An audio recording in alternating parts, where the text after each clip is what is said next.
हाथी राजा जंगल का था वो बादशाह। अल्लाह का बंदा नेक दिल,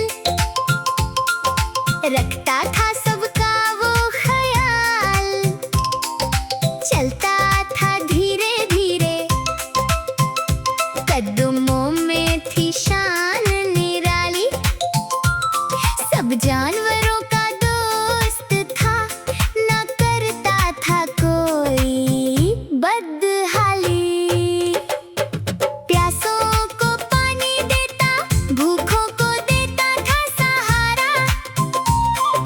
मुश्किल में सबके काम आता था वो सबका प्यारा।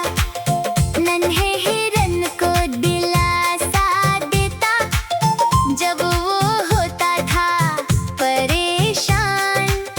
बंदर की शरारत पर भी रखता दिल में ना कोई तूफान।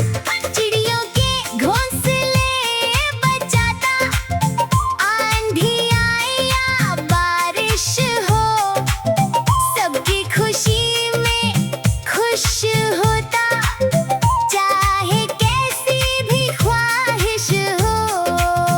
एक दिन आया सख्त ज़माना, जंगल में आई आंधी तेज।